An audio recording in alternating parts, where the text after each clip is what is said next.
l'heure d'information sur RTI1. Bonsoir mesdames et messieurs, voici les titres sommaires de ce journal. Le chef de l'État recevait ce mardi les élus et autorités locales du nord de la Côte d'Ivoire. Les délégations venues lui apporter la compassion des populations suite à la disparition du Premier ministre ont prononcé le souhait de le voir briguer un autre mandat présidentiel. Le gouvernement ivoirien s'est prononcé ce jour sur l'arrêt de la Cour africaine des droits de l'homme et des peuples. Cet arrêt rendu le 15 juillet dernier relatif à la commission électorale indépendante, la CEI. Des précisions vous seront données au cours de ce journal.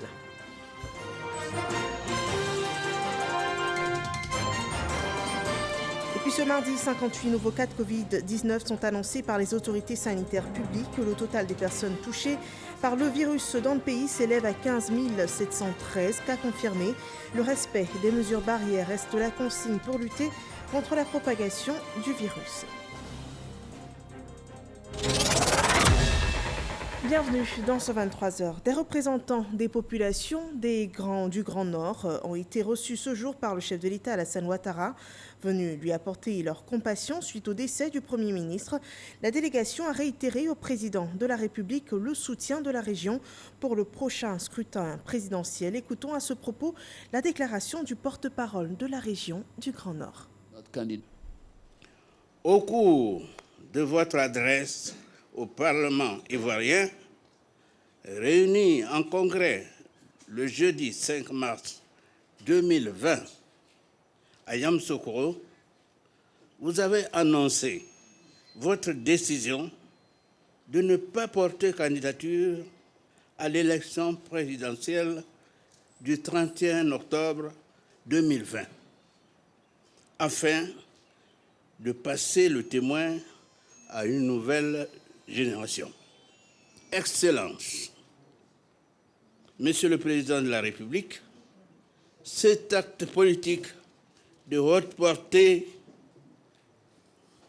vous avez posé vous classe à jamais dans l'histoire de la Côte d'Ivoire et fait de vous le premier chef d'État ivoirien à renoncer volontairement au pouvoir depuis l'accession de votre pays à la souveraineté nationale et internationale, tout en sachant que vous étiez dans la haute estime des Ivoiriens. L'ensemble des rois et chefs du Grand Nord a pris acte de cette décision historique dans la vie politique ivoirienne. Ainsi, lors du dernier conseil politique de votre parti, sous votre présidence, le Grand Nord a adhéré sans réserve au choix de la nouvelle génération portée sur feu Amadou Gon Coulibaly, qui malheureusement fut rappelé à Dieu le 8 juillet dernier, à 3 mois de l'élection présidentielle d'octobre 2020. Le Grand Nord, dans son ensemble, vous adresse une fois de plus, Excellence, Monsieur le Président, ses condoléances les plus attristées et prie le Dieu Tout-Puissant et miséricordieux pour qu'il lui accorde sa grâce et lui ouvre les portes de son paradis Firdaus. Au vu de cette tragique situation, véritable cas de force majeure, du temps imparti et de la volonté des Ivoiriens à maintenir le cap de développement, de stabilité, de cohésion, de sécurité et de paix, si cher à votre personne, les populations du Grand Nord, dans leur ensemble, vous demandent, Excellence, Monsieur le Président de la République, de reconsidérer votre volonté annoncée le 5 mars dernier devant le Congrès ivoirien et d'accepter, au vu de l'urgence d'être candidat du RADP à l'élection présidentielle d'octobre 2020.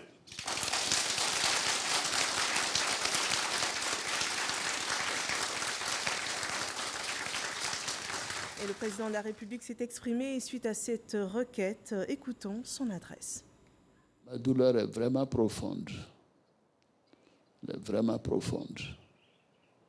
Et votre présence m'apporte un grand réconfort. Oui, ce n'est pas facile de perdre un fils en qui on avait mis tant d'espoir et de certitude. Mais la volonté du Seigneur nous amène à accepter cela, même si c'est avec beaucoup de douleur.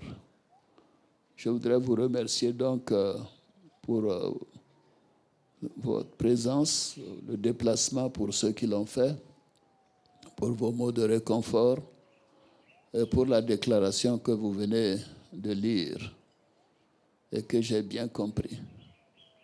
Et de me donner quelque temps encore de vivre mon deuil.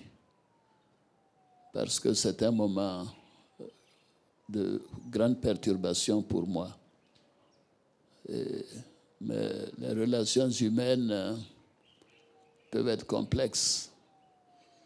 On peut adopter quelqu'un comme un fils, même s'il n'est pas de votre sang. C'était le cas pour moi avec Amadou Gon. Et par conséquent, c'est un père qui vous parle et qui vous demande de continuer de prier pour que son âme repose en paix, qu'il repose en paix, parce qu'il le mérite. Et que nous puissions continuer nos prières pour que tout ce qu'il a fait pour le Nord, pour la Côte d'Ivoire, nous puissions donc montrer notre gratitude à son endroit. Je voudrais vous dire que je vous serai toujours reconnaissant. Toujours reconnaissant. Et je vous demande pardon aussi pour tout ce que vous avez souffert à cause de moi. Et que vous alliez dire à toutes les populations du Nord que nous devons pardonner toutes ces offenses. Et nous devons nous tourner vers l'avenir. Pour la mémoire d'Amadou Gon, nous devons dire que nous avons pardonné. À présent, cet autre point sur l'actualité, le gouvernement ivoirien s'est exprimé ce mardi sur l'arrêt rendu par la Cour africaine des droits de l'homme et des peuples, l'arrêt portant sur la révision de la composition de la commission électorale indépendante, la CEI, suivant ces explications d'Alexis Ouedraogo. Le groupe des ambassadeurs accrédités en Côte d'Ivoire était ce mardi invité à la primature. Il s'est agi pour le gouvernement de donner sa position quant à l'arrêt de la Cour africaine des droits de l'homme et des peuples sur la révision de la composition de la commission électorale indépendante. Et c'est le ministre de la Justice, Sanson Kambile, qui en plante le décor. Si la Cour avait voulu ordonner la reprise des élections au niveau de la commission centrale, la Cour l'aurait clairement indiqué, comme elle l'a fait pour les commissions locales. Il convient de souligner que la Cour africaine des droits de l'homme et des peuples s'est toujours clairement exprimée dans son dispositif. Après lui, le ministre précise la volonté permanente du chef de l'État de maintenir le dialogue politique avec tous les partis. À l'issue de l'arrêt du 15 juillet dernier, nous avons été donc à nouveau instruits par le président de la République à l'effet de relancer le PDCRDA pour permettre justement, toujours allant dans le sens de l'apaisement. Nous avons donc réécrit au PDCRDA par courrier en date donc du 20 juillet 2020 pour lui demander à nouveau de nous communiquer le nom de la personnalité désignée par ce parti politique et ses alliés pour siéger au sein de la commission centrale de la commission électorale indépendante. Nous attendons donc à ce jour la réponse du PDCRDA et de ses alliés pour que le processus électorale puisse se poursuivre dans les meilleures conditions. Pour le Premier ministre par intérim, ministre d'État, ministre de la Défense, le gouvernement est pleinement engagé pour un processus électoral dans un climat apaisé. À aucun moment, la Cour ne dit que la CEI centrale est déséquilibrée. À aucun moment, la Cour demande de refaire des élections au niveau de la CEI centrale. C'était clairement énoncé avec les paragraphes qui le disent clairement. Par contre, la Cour dit qu'on n'a pas pleinement exécuté certaines tâches, dont la prise en compte de l'ordonnance du 4 mars, qui devrait faire entrer le PDCI, et donc nous permettre d'avoir des élections au niveau local qui donnent des résultats qui soient plus équilibrés, ceux auxquels le gouvernement aujourd'hui donne droit. Au terme de longs échanges, le groupe des ambassadeurs accrédités dans le pays s'est dit rassuré. Nous avons apprécié ce geste qui nous a permis de mieux comprendre la position du gouvernement de Côte d'Ivoire concernant l'arrêt de la Cour africaine des droits de l'homme. Nous avons également eu l'occasion d'échanger de manière très constructive autour d'un certain nombre de messages consensuels qui permettraient, dans l'esprit d'un dialogue large, d'aller de l'avant vers des élections apaisées. Dans l'ensemble, la loi n'a pas été remise en cause par la Cour africaine. Sur ces bases-là, nous avons eu un échange sur un certain nombre de dimensions qui permettraient d'aller vers des élections apaisées, ce que nous souhaitons et ce que je crois tous les Ivoiriens et Ivoiriennes souhaitent. Et le gouvernement entend bien relever le défi d'échéance électorale dans la paix. À Yamoussoukro, le projet de loi portant organisation et réforme de la Chambre nationale des rois et chefs traditionnels de Côte d'Ivoire a eu l'approbation du Sénat sur proposition du ministre Sidiki Diakité. Cette loi dispose que la Chambre nationale des rois et chefs traditionnels est dotée de 3 organes de décision. Et pour ce qui est du mandat du président de l'institution, il est revu à 6 années renouvelables. Le reportage de Kader Sogodogo. Le ministre de l'Administration du Territoire et de la Décentralisation est devant les sénateurs membres de la Commission des Affaires générales, institutionnelles et des collectivités territoriales. Sidiki Diakité vient défendre le projet de loi portant fonctionnement de la Chambre nationale des rois et chefs traditionnels.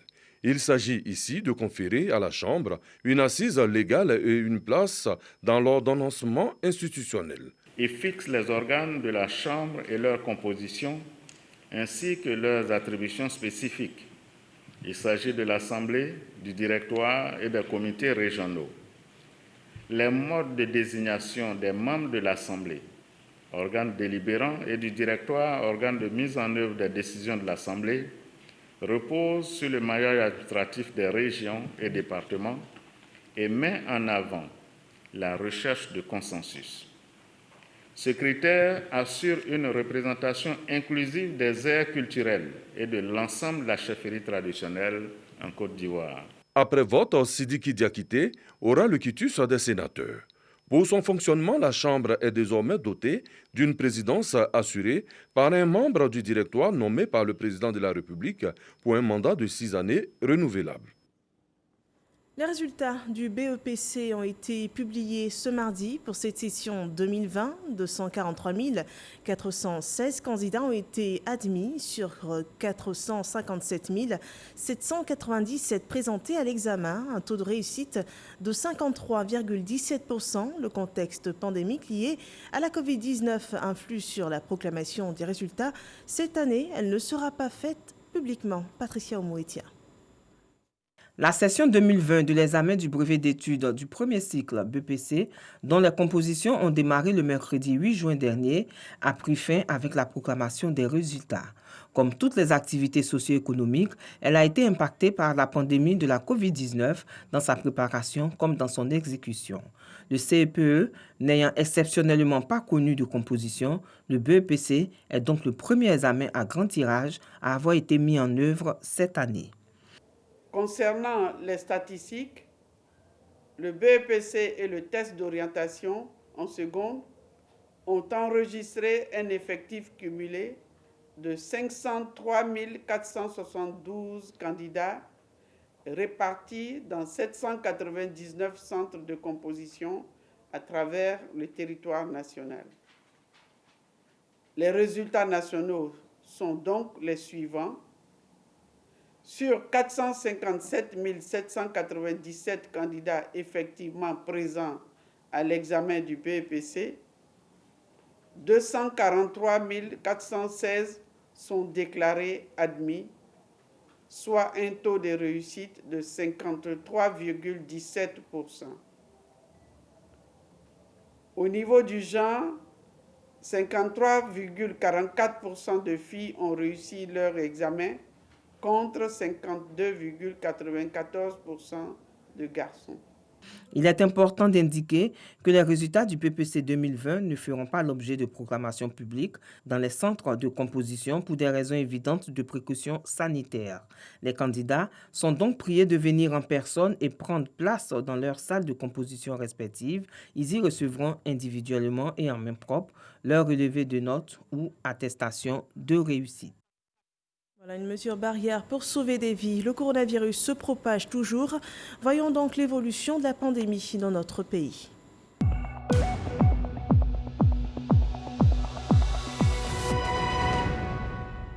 Ce mardi, 58 nouveaux cas de Covid-19 sont annoncés par les autorités sanitaires publiques ivoiriennes.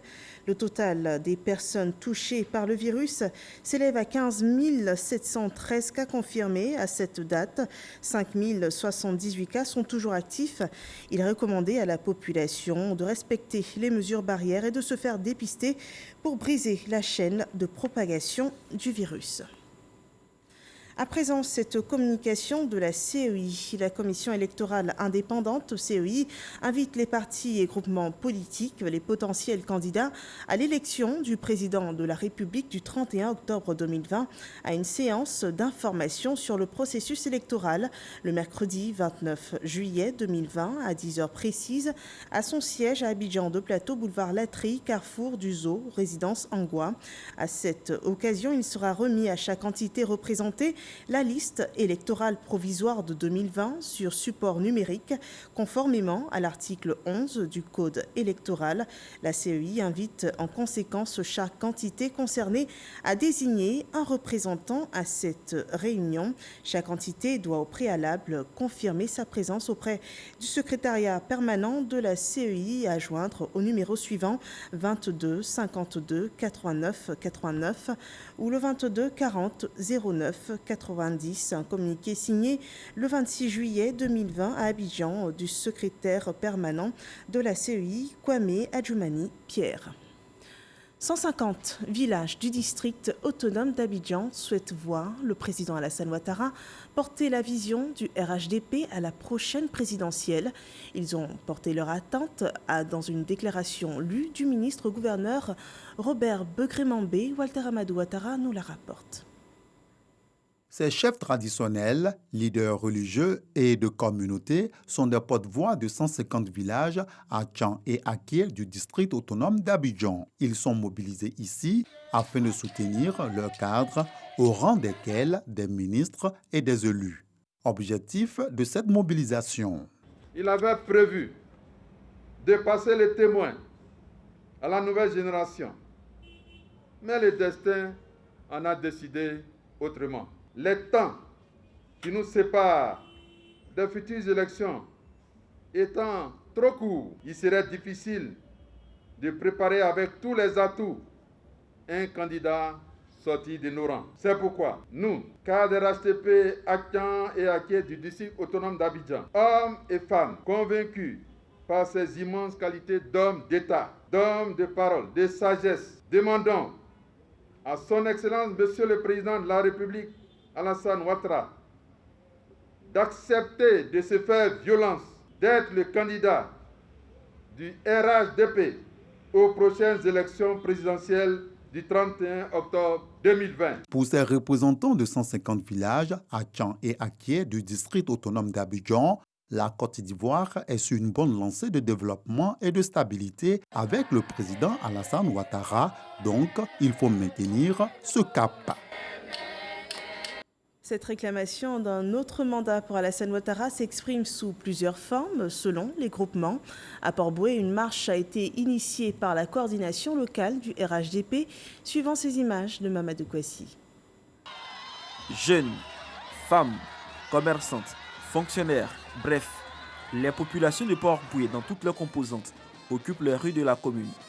Une marche pacifique initiée par la coordination régionale du RHDP de Port-Bouët pour rendre hommage au Premier ministre Feu Amadou Gon Coulibaly. Ces populations réclament également la candidature du président Alassane Ouattara à la prochaine présidentielle.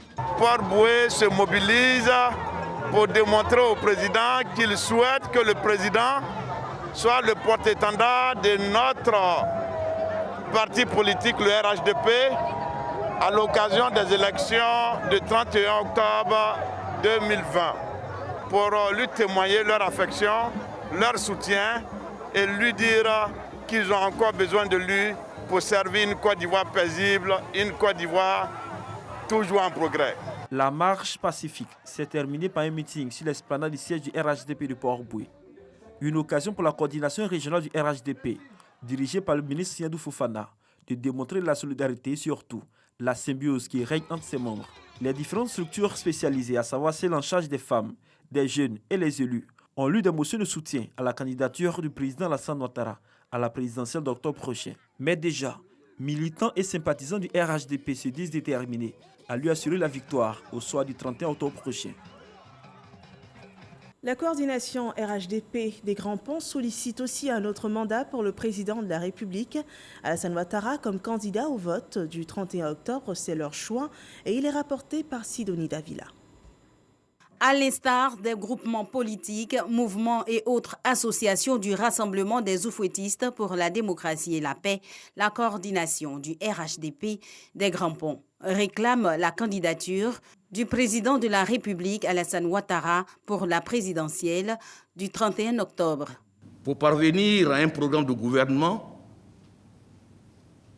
il faut avoir une vision claire, articulée sur la société d'hier, celle d'aujourd'hui et surtout celle de demain. Et pouvoir identifier les enjeux, les actes stratégiques, les objectifs et les actions à mener pour un développement durable et inclusif. C'est bien ce qui a été fait durant ces 9 dernières années sous la houlette et l'éclairage de son Excellence, Monsieur le Président Alassane Ouattara. C'est pourquoi la coordination régionale, les délégations sous-préfectorales, les délégations communales, les sections du RHDP de la région des Grands Ponts et au nom de tous ces militants, vous demandent de reconsidérer votre position et d'accepter d'être notre candidat, le candidat du RHDP, à la très prochaine élection présidentielle d'octobre 2020. Au regard des projets de développement réalisés dans tout le pays et spécialement dans leur région, les militants et sympathisants ne tarissent pas d'éloges envers celui qu'ils ont choisi comme candidat, Alassane Ouattara. Voyons à présent cette autre manifestation pour réclamer la candidature du chef de l'État. C'était au stade de la ville de Divo le 25 juillet dernier. Les militants et sympathisants RHDP de la région du Logis-Bois promettent leur soutien à Alassane Ouattara lors des prochaines échéances électorales. Léon Bro. Yokoboué, Ditri, Iré, Zikiso, Lakota, Divo, bref, tout le Logis-Bois et sa chefferie traditionnelle au stade de Divo. Un seul mobile, rendre hommage aux défunts chefs du gouvernement. Jeunes, femmes et hommes sont unanimes sur le développement impulsé à leur région par feu le Premier ministre. Et ce n'est pas fortuit, révèle tout le Logis-Bois, encore en pleurs. Amadou Gon Coulibaly est fils de la région. Nous, à Divo, nous avons eu l'honneur de recevoir Amadou Gon 4 fois pendant son passage à la primature. Ça vous dit combien il nous était attaché. Jusqu'à sa mort le 8 juin, Amadou Gon Coulibaly était le candidat du RHDP à la présidentielle d'octobre 2020. À la question donc de savoir qui pour le remplacer, unanimité aussi du Logis-Bois sur une autre candidature du président Alassane Ouattara. Les populations du Logis-Bois adressent au président Alassane Ouattara une supplique pour qu'il accepte d'être le candidat du RHDP à l'élection présidentielle afin de garantir ainsi la poursuite de la marche victorieuse de la Côte d'Ivoire. Le Lodivoire est mobilisé comme un seul homme. Le Lodivoire s'engage à ce que le président Alassane Ouattara ait au moins 99% des voix ici dans le Lodivoire. Avec cet engagement du Lodivoire, les représentants du parti, les ministres Légré Philippe et Paulin Danho peuvent espérer la victoire du RHDP. Je suis venu à mission et j'ai vu et j'ai entendu, je porterai ce message ce soir même avec le directeur exécutif au président Alassane Ouattara. Et comme nous connaissons ce grand homme, il vous donnera une réponse à la hauteur de vos attentes. À cette mobilisation ont participé toutes les structures spécialisées du RHDP dans les départements de Guitry, Lakota et Divo. Voir le président de la République briguer un autre mandat, c'est le souhait de ces jeunes du Grand Est. Il lance un appel au chef de l'État à considérer leur plaidoyer, que rapporte Moussa Konaté. La jeunesse du Grand Est sollicite la candidature du président de la République à l'élection présidentielle du 31 octobre. Que toutes les populations du Grand Est se mettent en ordre de bataille pour soutenir non seulement la candidature du président Alassane Ouattara, mais porter le RHDP à la victoire du premier tour des élections présidentielles d'octobre 2020. Cet appel des jeunes du Grand Est est soutenu par le ministre Roger Adom, cadre de l'Indénié Douablin. Le président Alassane Ouattara est le meilleur choix, le meilleur candidat. C'est la raison pour laquelle nous lui demandons de nous écouter, de sacrifier une fois de plus et d'être notre candidat. Et on est persuadé que le 31 octobre 2020, tout le Grand Est réuni, toute la jeunesse unie de Côte d'Ivoire réunie, nous allons lui offrir de nouveau les clés du palais. La jeunesse et les cadres du Grand Est présents à cette rencontre ont également rendu hommage au Premier ministre Amadou Gon Coulibaly, décédé le 8 juillet dernier. Dans la région du Cavali, la candidature du président Alassane Ouattara pour sa succession est aussi le vœu des chefs traditionnels. Notre correspondante dans la région, Eve Boué, nous résume leur déclaration. Ils sont venus des 4 départements de la région du Cavali, à savoir Guiglo, Taï, Blolequin et Toulepleu. Ces chefs traditionnels expriment leur vœu de voir le président Alassane Ouattara postuler pour l'élection présidentielle d'octobre 2020. Nous, dans la région du Cavali, nous sommes pour le président Alassane. Alassane, au bout de 10 ans, a travaillé les routes de Blolequin à Toulepleu. Les villages sont électrifiés. Le président a mis en place la chambre des chefs et rois en Côte d'Ivoire. Il nous a accordé dans cette chambre notre honneur, notre dignité. Et s'il travaille bien déjà, on n'a pas envie d'une autre personne. Alors, avec lui, nous voulons continuer notre chemin. Nous sommes avec lui et qu'il compte sur la région du Cavali. C'est lui qu'il faut pour le développement de toute la Côte d'Ivoire. Les voix s'élèvent de plus en plus pour réclamer la candidature du chef de l'État Alassane Ouattara. Le RHDP, son parti, sans candidat depuis le brusque rappel à Dieu du Premier ministre Amadou Gon Coulibaly, se réunira pour désigner son candidat à l'élection présidentielle d'octobre 2020.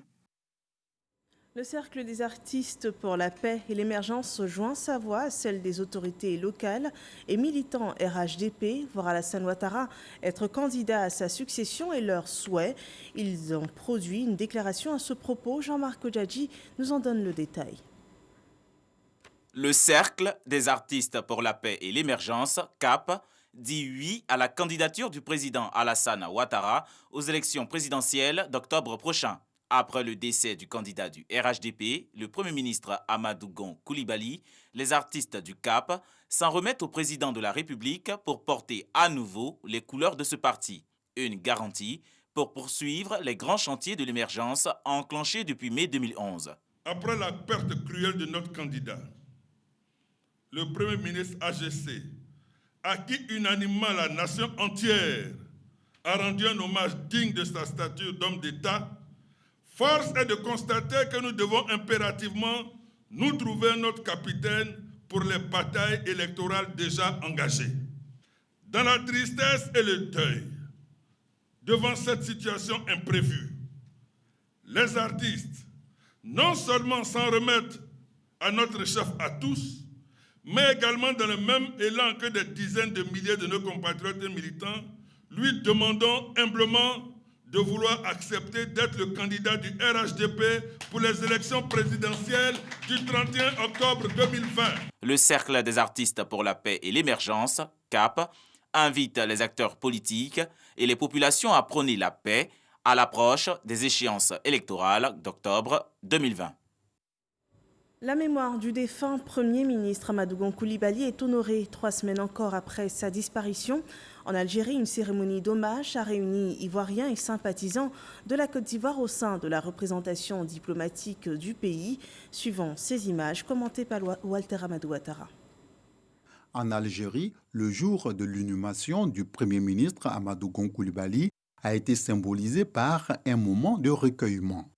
Alphonse Voosaï, ambassadeur extraordinaire et plénipotentiaire de la République de Côte d'Ivoire près la République algérienne démocratique et populaire, a reçu la communauté ivoirienne à la résidence de Côte d'Ivoire à Alger pour rendre un hommage à l'illustre disparu. Ce moment de deuil a été ponctué par des reconnaissances des efforts consentis par Amadou Gon Coulibaly durant son parcours au service de l'État. En Corée du Sud, 35 chefs de mission diplomatiques de plusieurs pays ont témoigné leur solidarité au peuple de Côte d'Ivoire après la disparition le 8 juillet dernier de l'illustre homme d'État qui était Amadou Gon Coulibaly. La cérémonie d'hommage organisée par la représentation de l'État de Côte d'Ivoire est racontée par Cheikh Koné. En Corée du Sud, précisément à Séoul, la représentation diplomatique ivoirienne n'était pas seule à pleurer la disparition brutale de son Premier ministre, Feu Amadou Gon Coulibaly. 35 chefs de mission diplomatiques des pays d'Afrique, d'Asie, du Moyen-Orient, d'Europe, d'Amérique et le vice-ministre des Affaires étrangères de la Corée du Sud, tous venus témoigner leur solidarité à la Côte d'Ivoire. À l'occasion de cette cérémonie d'hommage, l'ambassadeur Sylvestre Kwasi Bilé a énoncé les valeurs incarnées par l'illustre disparu, un homme d'une humilité légendaire et d'une grande loyauté. Il a terminé son propos en adressant ses condoléances ainsi que celles de ses collaborateurs à la famille du défunt, au président de la République et à la Côte d'Ivoire entière. Et notre dernier mot sera sur la crise socio-politique que traverse le Mali. La coalition de l'opposition a rejeté ce jour le plan proposé par la CEDEAO. La conférence des chefs d'État et de gouvernement de la région réunie hier à l'occasion d'un sommet extraordinaire avait adopté plusieurs mesures de sortie de crise tout en excluant le départ du président malien. Pour l'opposition, ce plan ne correspondrait pas aux attentes des Maliens. Elle réitère son exigence d'une démission du président Ibrahim Boubacar Keïta. Et en attendant, le plan proposé par la CEDEAO doit être exécuté dans de brefs délais. Ceux qui poseront des actes contraires à ce processus de normalisation pourraient se voir confrontés à des sanctions. C'est la fin de cette édition. Merci de nous avoir suivis. Rendez-vous demain pour un autre journal. Portez-vous bien.